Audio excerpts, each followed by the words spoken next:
pala eh. Freery. Oh. Pasensya ka na. Medyo maliit yung apartment na nakuha natin. Ito ba yun? Oo. Pare mo nga may aircon eh. Ano ka ba? Pero I think, kasya naman tayong dalawa dyan. Ano ka ba? O ka? Okay lang nga sa akin kahit saan mo ko dalhin. Parang di mo ko kilala, laking kalya ko, no? Kahit saan mo ko patulugin, pwedeng-pwede ako. Ang importante, kasama kita. Ang sabihin mo, hindi mo talaga ako kayang iwan. Ang feeling nito. Hindi nga yun. Kasi gusto ko kasama kita kasi nga malaki yung tiwala ko sa'yo. Sira ka, ang ibig kong sabihin, kampante ako sa'yo. Kasi nga malaki yung respeto mo sa mga babae. Akala ko naman, hindi mo kayang lumayo sa kapugian. Talaga ba? Tara na nga, pumasok na tayo sa loob, mag-ayos pa tayong mga gamit, oh. Sige, teka na. Tara. Oops! Wait lang. O bakit? I have something to think. Ano yun? Paano kung mapaghinalaan tayo ng mga kapitbahay dito na bakit tayo nagsasama? Hindi pa naman tayo kasal. Di ba? Alam mo, Pretty, pinoprotektahan lang kita kaya ako nasabi to. Mag-isip-isip ka. Alam mo, kung ano man sasabihin ng mga chismosang kapitbahay dito, wala akong pakialam. Salamat sa tiwala, Pretty. Tandaan mo, aalagaan kita, mamahalin kita, ibibigay ko sa iyo lahat. Lahat. Ha? Koka, Bakit? wala akong gutom ka na, no? Bakit? Ang baho. Wait lang. Huwag kang mag-alala. Ikaw din, gutom ka na rin. Kumain na tayo, dalian mo na. Gutom na ako. Huli ka na. Tara na. Pasok tayo. Wait lang, asa kay susi. Asa ka susi? Oo. Pagkatapos natin dito, pasok yung gamit, kakain tayo sa pinakamasarap na karinderya. Ang dami mo sinabi. Tara na. Tara na. Masya ko na.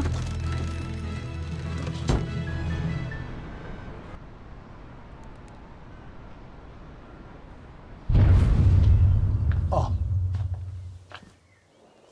Mahal, may surprise kami sa ni Vanessa. Ano yun? Oh. Makita ka lang. Ah.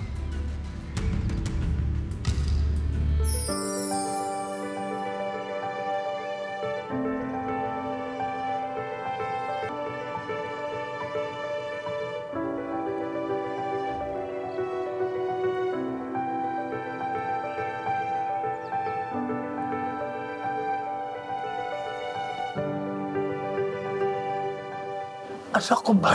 Ang ganda-ganda naman ng anak ko. Napakaganda ng anak ko.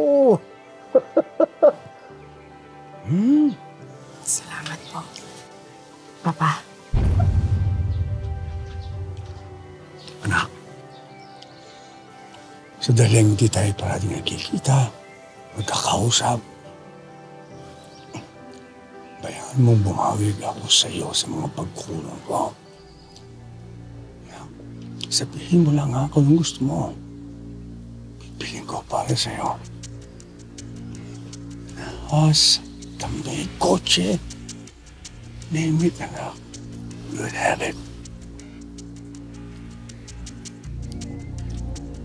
Ano po yung ibig niyong sabihin sa pagkukulang po? Anak, Nagkaroon po ba tayo ng alitan noon? hindi naman siyempre. Iisang pamilya tayo noon.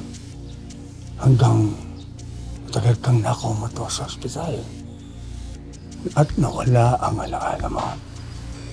Dahil binaril ka ng kriminal na Elias Guerrero na yun. Kailangan mas maisip ko.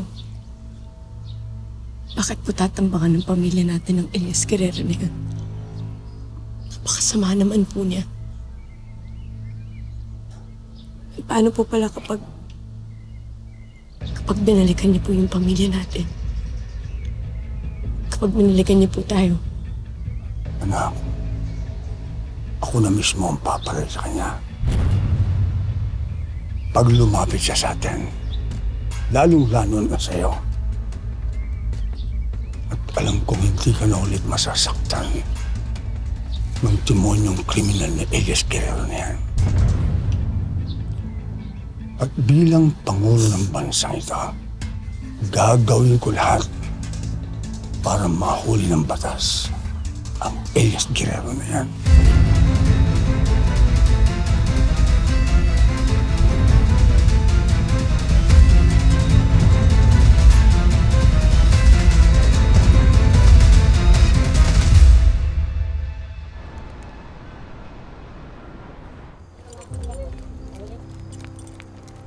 Sekretary, sila po yung mga runner na niligtas namin.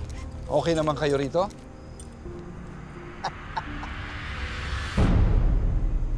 Isang malaking pagkakamali ang ginawa niyong pagpasok sa teritoryo ng banal na lupa. Baksak na ang teritoryo mo! Ang yabang mo pa!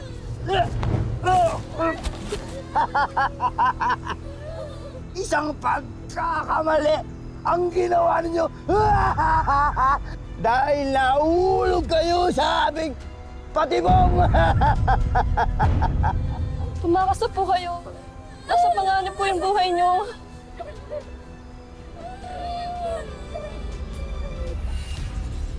Sinadya namin ang magpahuli sa inyo para makulong namin kayo dito sa aming teritoryo. Nakakatawa kayo! Hindi na kayo makakalabas ng buhay dito sa lugar namin.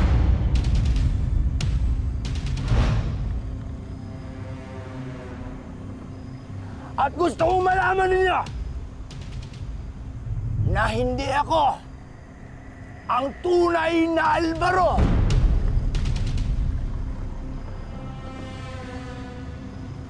Hindi ako ang tunay na leader ng banal na lupa. Di ba mga kasama? Palabas lang ang lahat ng ito.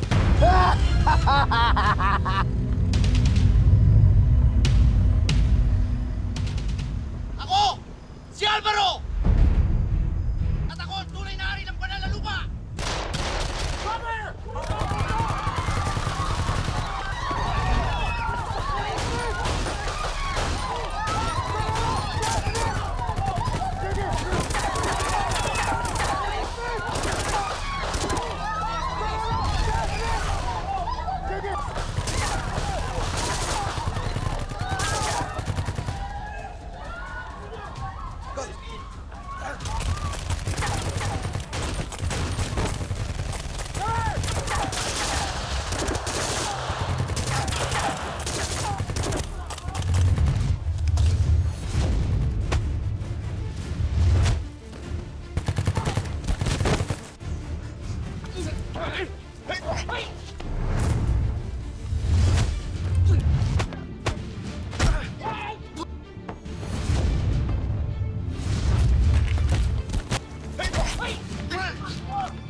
Siya yung anak ni William.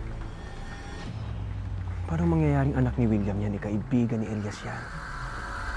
Ang gusto kong unang aksyonan ay ang terorismong ilalalaganap ng sindikatong Golden Scorpion.